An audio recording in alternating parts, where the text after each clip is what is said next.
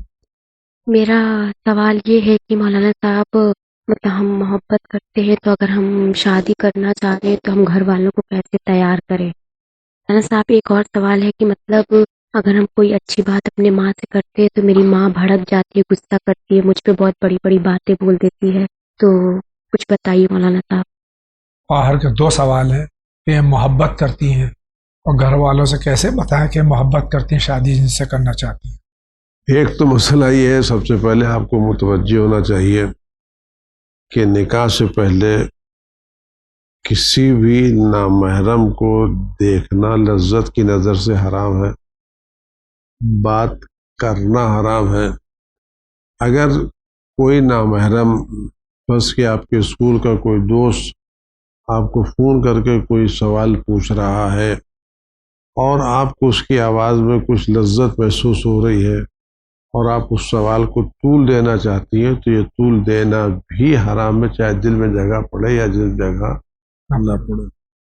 تو اس طرح سے محبت کرنا شرعی طور پر بالکل ناجائز ہے، اور ظاہر بات ہے کہ آپ کوئی ناجائز کام کریں گی تو والدین سے محبت اور اس کو صحیح جواب آپ کو نہیں ملے گا، لیکن آپ کی یہ محبت مجھے نہیں معلوم ہے کہ آپ کیا کر رہی، کیسے کر رہی ہے، غلط محبت غلط کام ہے۔ شادی سے پہلے یہ ماں باپ کے خاندان کی بدنامی کا بھی سبب ہے، اور اس میں اگر جس سے آپ ہے تو آپ سنجیدگی سے بات کے لیے شادی کر لیجئے، اور اگر آپ کے والد زندہ ہیں تو آپ ان کی اجازت کے بغیر شادی نہیں کر سکتی۔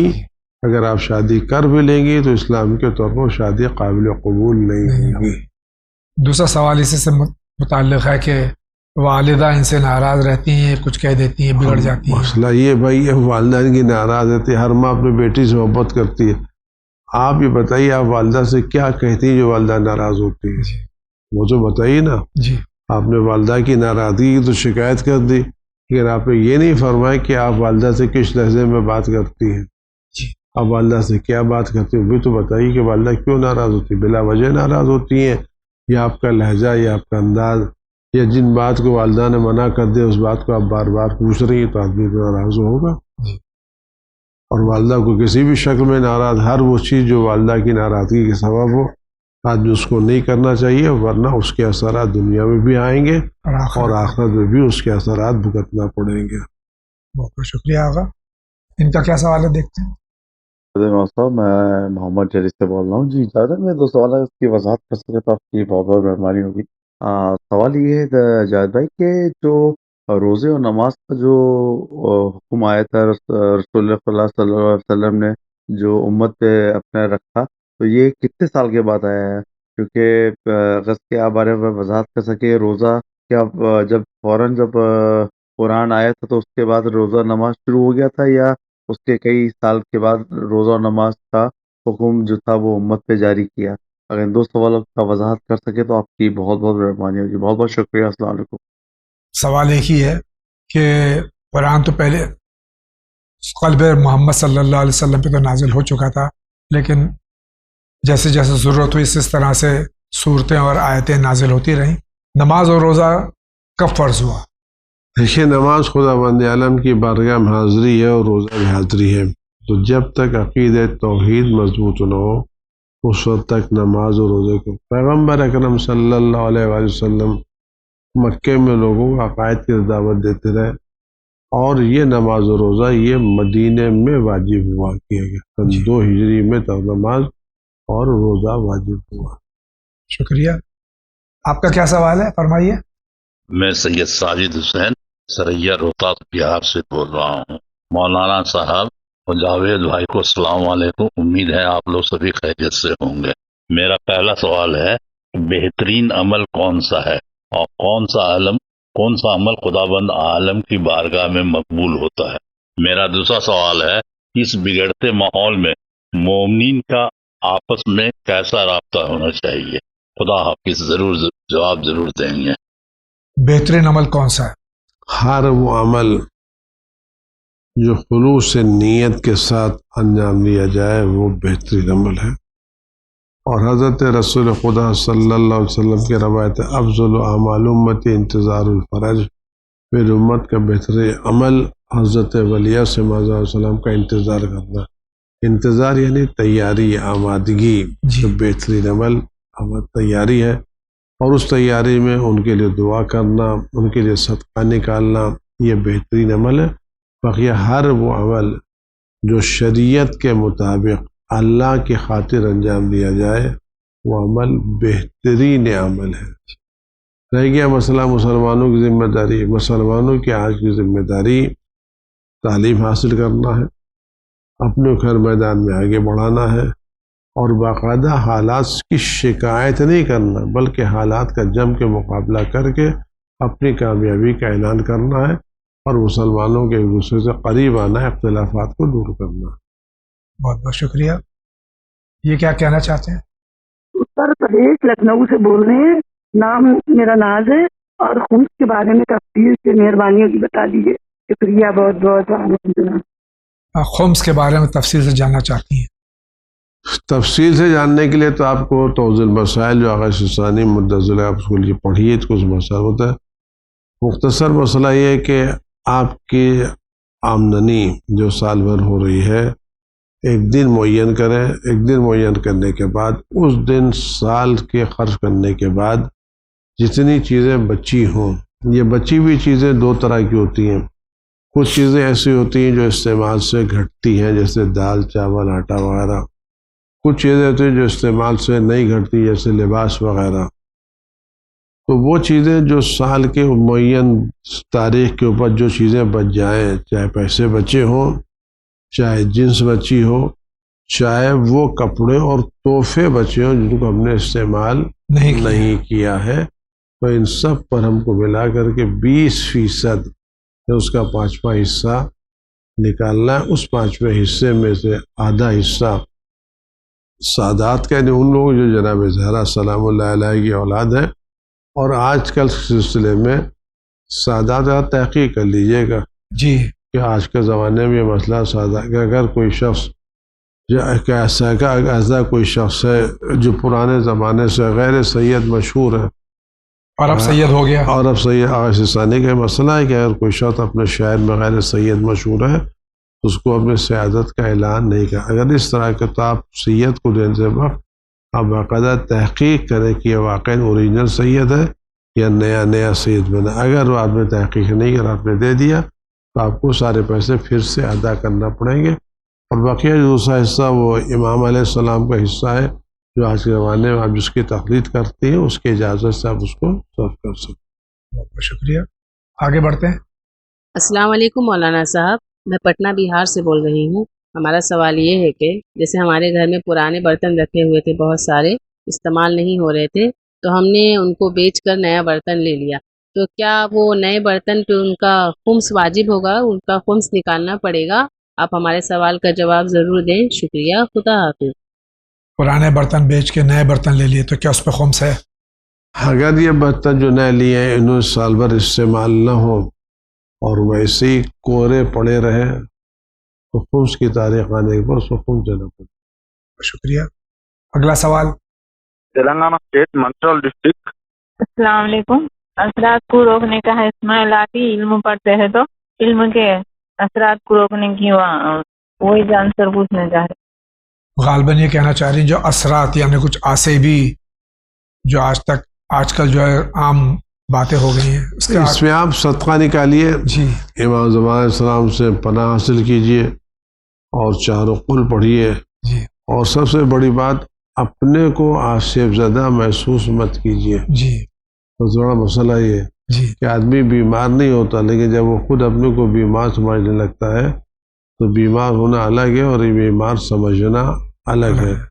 تو بیماری کا علاج تو ممکن ہے لیکن بیمار سمجھنے کا علاج ممکن نہیں ہے. تو واقعی آصف کا ہونا ایک الگ مسئلہ ہے اور آصف کا سمجھنا خیال کرنا. ہمارے سر میں درد ہو رہا ہے تو کچھ اور ہو گیا، گھر میں برتن ٹوٹ گیا تو کچھ اور ہو گیا. تو اس طرح کے آصف کی کوئی حقیقت نہیں ہے اور اس طرح پر کوئی بھروسہ بھی نہیں کرنا چاہیے. خود اپنے کو پریشان کرنا اور اپنے کو مصیبت میں ڈالنا ہے. بہت بہت شکریہ. ان کا کیا سوال ہے دیکھتے ہیں. السلام علیکم مولانا صاحب، مشتاق بول رہا ہوں جی، مظفر نگر سے۔ ہمارا لڑکا ایک جگہ کام کرتا ہے جی، جاب کرتا ہے، جا کے وہاں پہ دفتر جاتا ہے اور محنت بھی کرتا ہے بچہ۔ دوسری چیز یہ ہے کہ جس حساب سے محنت کرتا ہے اس حساب سے اس کی پگار، اس کی سیلری نہیں ہے، اور اس کا جو مالک ہے، جو دفتر کا جو کیا بولتے ہیں اس کو، باس جو ہوتا ہے، وہ جو ہے وہ بھی جانتا ہے کہ یہ لڑکا محنت کرتا ہے، کام اچھا کرتا ہے، اور اس حساب سے وہ بھی اس کو زحمت نہیں کرتا کہ تھوڑا بہت اس کا سیلری جو ہے بڑھا دے۔ تو بچہ نے، میں نے کہا کہ پاپا ایسے کر کے سوال کر لو، پوچھ لو، تو میں نے کہا ٹھیک ہے۔ تو اس حساب سے جو محنت بھی کر رہا بچہ، اور وہ اس کو محنت آنا اتنا مل نہیں پا رہا، تو کیا اس کو وہاں پہ کام کرنا چاہیے یا دوسری جگہ چلا جائے یا ابھی لگا رہے؟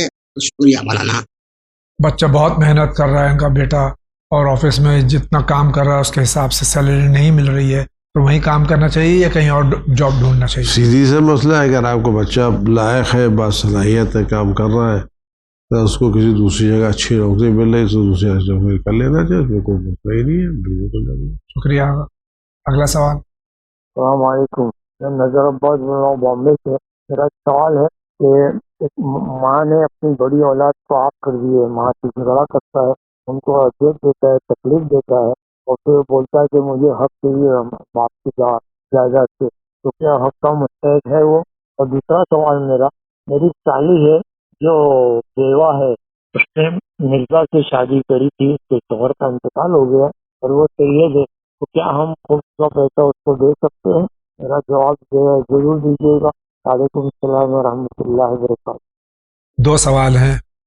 پہلا سوال تو یہ ہے کہ ماں نے آگ کر دیا ایک بیٹے کو اور وہ جائیداد میں حق مانگ رہا ہے، تو کیا اس کو حق آنکھ ہونے سے میراث سے محروم نہیں ہوگا، حق ملے گا؟ آپ اس کو ملے گا۔ اور دوسرا مسئلہ جو ان کی سالی کا، اگر ان کی سالی سید ہے تو آپ ان کو سہم سعادت دے سکتے ہیں۔ اگر سالی سیدانی نہیں ہے اور اس کا بچے سید ہیں تو ان کو بھی دے سکتے، بچوں کو دے ان کو بھی دے سکتے۔